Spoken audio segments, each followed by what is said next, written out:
Monggo. Bapak-bapak, Ibu, utamanya pada Assalamualaikum warahmatullahi wabarakatuh.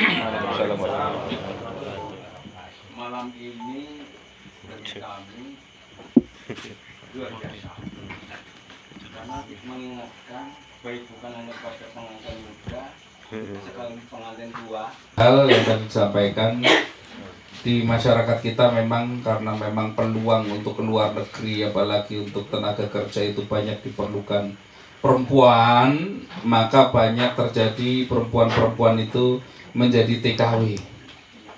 Sebenarnya hal itu apalagi menurut syarat Islam, perempuan itu nggak boleh keluar dari negerinya itu tanpa bersama dengan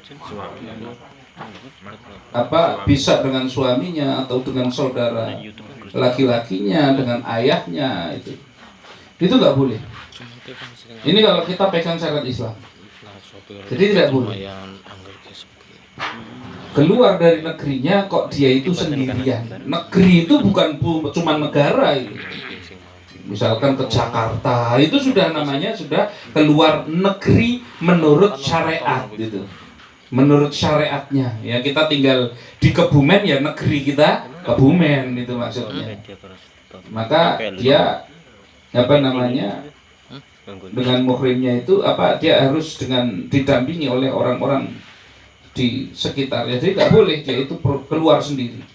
Satu. Yang kedua, di masyarakat kita itu memang perlu sekali pendampingan. Ngaji di masyarakat kita, mohon maaf, kurang banget. Ngaji di masyarakat kita, orang Islam itu, saya tadi siang sampaikan, tadi pagi saya sampaikan, orang Islam itu menurut para ulama nggak boleh yang namanya santapan rohani itu tidak boleh kok lebih dari 7 hari. Sebelum 7 hari itu harus sudah diisi lagi. Hati kita itu dipenuhi yang namanya kebutuhan batiniah kita, ruhani kita. Itulah kenapa ada kebiasaan yang dilakukan oleh ulama-ulama dulu, biar setiap minggu minimal ada siraman rohaninya, maka diadakan di kampung-kampung, di masyarakat menjadi budaya, yaitu adanya tradisi-tradisi yasinan, tahlilan. Itu kan setiap minggu itu. Sepekan sekali, karena jangan sampai terlewat 7 hari kok tidak ada ngaji, itu jangan sampai. Ini jangan sampai terjadi seperti itu. Nah, adapun siraman rohani tentang bagaimana difahamkan tentang syariat, tentang akidah dan lain sebagainya, itu pun diperlukan itu. Jangan sampai kok melewati 7 hari. Itulah kenapa di sini itu diadakannya pekanan itu, biar nggak kelewat 7 hari. Itu. Karena kebutuhan hidup kita itu seperti itu. Makan saja kita sehari berkali-kali. Kemudian untuk rohani, masa iya kita mohon maaf kalau di masyarakat kita secara umum pengajian di daerah-daerah di masjid-masjid kira-kira berapa kali? Selapanan saja yang datang berapa orang itu? Dari satu kampung, dari satu wilayah teritorialnya masjid itu sedikit. Kira-kira yang pengunjungnya banyak, kira-kira sampai sekian RT ikut datang, kira-kira pengajiannya berapa kali? Setahun sekali paling. Lah bagaimana kita itu mau supaya mereka itu akhlaknya bagus, paham tanggung jawab. Suami tahu betul bahwa istri tidak boleh keluar dari negerinya. Suami tahu betul bahwa dia yang wajib bertanggung jawab terhadap nafkahnya. Suami tahu betul bahwa rizki dijamin oleh Allah. Suami tahu betul bahwa asal dia mau bergerak pasti Allah kasih rezeki. Kan begitu tuh. Kenapa sampai kemudian putus asa malah yang perempuan disuruh berangkat? Itu karena yang suami ini nggak ngerti agama ini. Insya Allah kalau ngerti agama nggak bakal izinkan kok. Nggak bakal membiarkan itu yang namanya perempuan cari nafkah keluar, cari harta, cari rezeki keluar, malah untuk memenuhi kebutuhan suami. Ya ini kan salah ini. Inilah yang perlu dipahamkan, rezeki itu dimanapun Allah bisa kasih. Ini Allah bisa kasih karena yang tahu rahasianya, di mana tempat menyimpannya itu adalah Allah Subhanahu wa Ta'ala. Nggak ada ceritanya orang itu bakal mati, itu nggak ada itu. Selama dia itu memang oleh Allah masih diberikan rezeki, nggak usah pakai ke luar negeri itu dapat rezeki. Kita nggak bisa salahkan mereka yang pergi ke luar negeri, itu nggak bisa salahkan.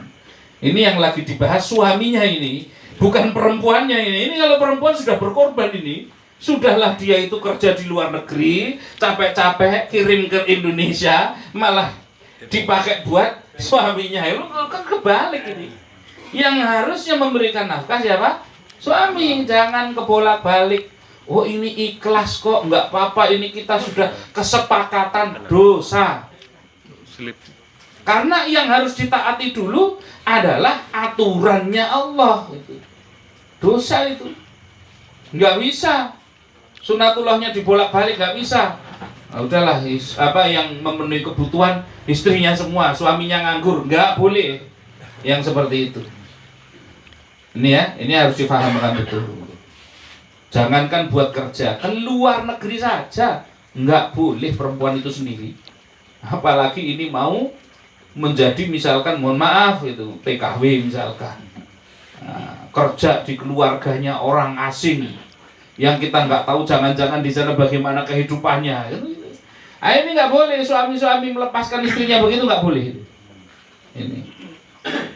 Maka akhirnya yang terjadi tadi betul itu, rusak semua nanti akhirnya, tercabut yang namanya keberkahan. Nah ini jadi urusan berkah ini jangan diremehkan. Ini urusan berkah jangan diremehkan. Rezeki banyak nggak berkah itu bukannya membawa kebaikan, malah membawa keburukan, malah membawa kehancuran. Begitu istrinya kerja di luar negeri, rumahnya mulai bagus, tapi suaminya mulai nggak jelas, kan begitu? Karena apa? Kecabut berkahnya. Kecabut berkahnya itu kacau. Maka utamakan tadi, fahami betul tanggung jawab, jangan biarkan. Kalau memang sayang dengan istrinya, memang sayang dengan keluarganya, maka seorang laki-laki bertanggung jawablah. Jangan biarkan seorang perempuan sampai kecapean harus bertaruh nyawa ke luar negeri untuk bekerja memenuhi kebutuhan keluarga. Wajib si laki-laki tersebut. Memang betul sekarang ini kita itu terjebak dengan, karena nggak ngaji, terjebak dengan gaya hedonisme. Pengen tampil sukses, pengen tampil kaya, kepengin dipuji. Ini kepengin dipuji, pengen kelihatan hebat, rumahnya bagus, kendaraannya bagus, semuanya bagus. Ini kenapa bisa sampai seperti ini? Ya karena nggak ngaji lagi. Kalau kita ngaji, insya Allah kita paham betul. Tadi sudah saya sampaikan, bikin rumah kalau niatnya pamer ke tetangga, itu rumah bikin celaka itu. Rumahnya nggak ada berkahnya. Tapi kalau diniati saya bikin rumahnya yang baik, rumahnya yang bagus, untuk menyenangkan istri, menyenangkan anak, pahala besar. Karena semua tergantung daripada niat. Wujudnya sama, rumahnya sama, tapi niatnya beda. Lah kalau niatnya pengen pamer, pengen tampil sukses karena tetangganya sudah pada sukses, ini, maka akhirnya justru yang ada adalah keburukan. Ini memang betul, itu perlu sekali-kali nanti mungkin kita ngaji tentang bagaimana gaya-gaya hidup saat ini, gitu ya. Supaya kita tidak terbawa. Inilah pentingnya. Makanya kita di sini itu bukan cuma sekedar ngaji fikih itu, bukan cuma sekedar ngaji fikih tadi. Artinya bagaimana kita juga ngaji hati, mengaji hati. Tujuan kita apa? Nata niatnya. Ini kan? Ini mau bikin rumah saja niatnya apa dulu? Ini mau melakukan apa? Oh saya melakukan ini karena saya diperintah oleh Allah. Oh karena saya kepingin nyontok Rasulullah. Nah, ini ya gitu. Ngerti nggih? Nah, itu wajib seperti itu, laki-laki tanggung jawab. Ini. Itu silakan ada lagi.